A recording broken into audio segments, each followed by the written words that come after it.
Bible मुकद्दस कहती है, परमेश्वर का वचन कहता है, प्रभु ने मरने से एक रात पहले अपने बाहरी कपड़े उतारे थे और उसने एक अंगोछा पहना। और बाइबल बताती है उसने अपने चेलों के पैर धोना शुरू किए। अंद्रयास, याकूब, नतनएल जो बरतुलमई कहलाता था, मती, हल्फई का पुत्र याकूब, हर एक के पैर धोना उसने स्टार्ट किया। आप जानते हैं जब पतरस और यीशु आमने सामने आए तो पतरस ने उससे कहा, मेरे पैर मत धो। तब यीशु ने उसे एक ऐसी बात कही जो मुझे लगता है हम में से बहुतों ने पढ़ी है पर समझी नहीं है। Then Jesus said, यीशु ने कहा, जो नहा चुका अब उसे वापस नहाने की नीड नहीं, क्योंकि वो शुद्ध है।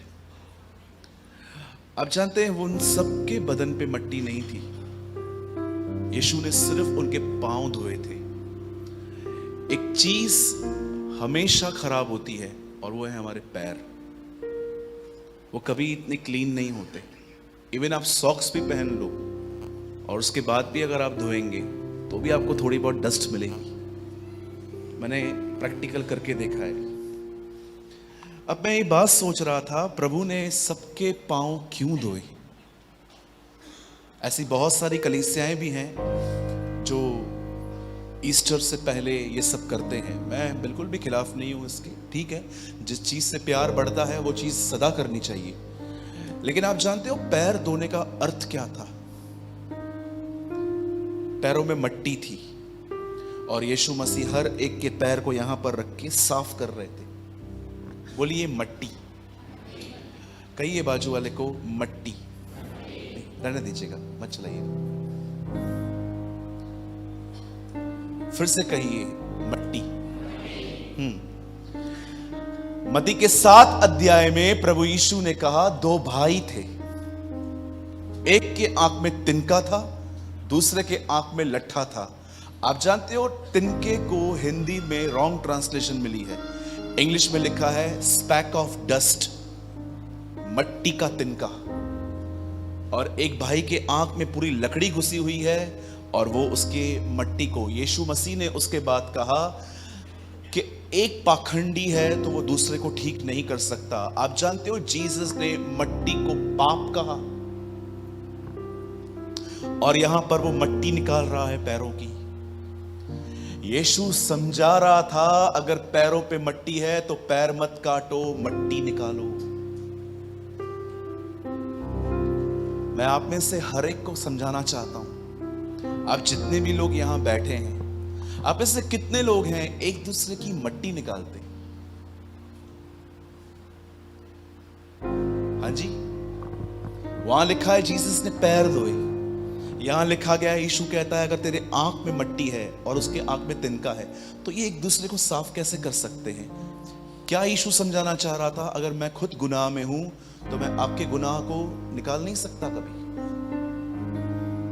आप इससे कितने लोगों ने अपने इस कलीसिया के अंदर ये सेवकाई अपने हाथ में ली है कि अगर आपका कोई भाई, अगर आपकी कोई बहन, अगर आपको कुछ गलत करते हुए दिखते हैं तो आप उनका नाम बदनाम नहीं करते, लेकिन आप उनकी मदद करते।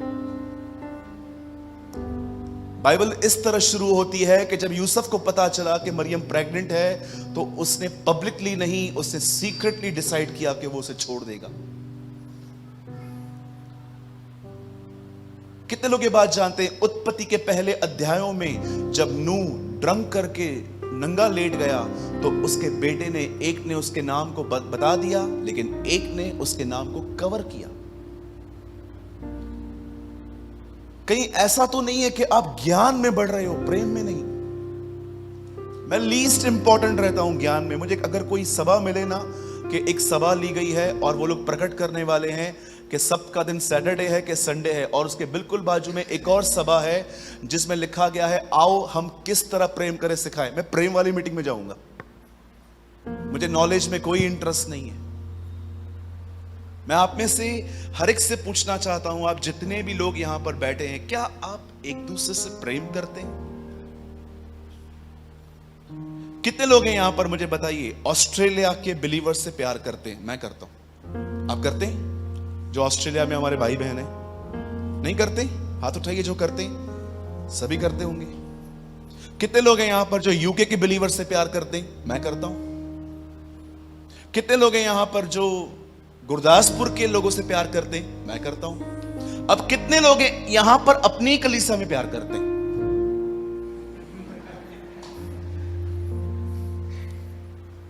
एक बहन ने कहा,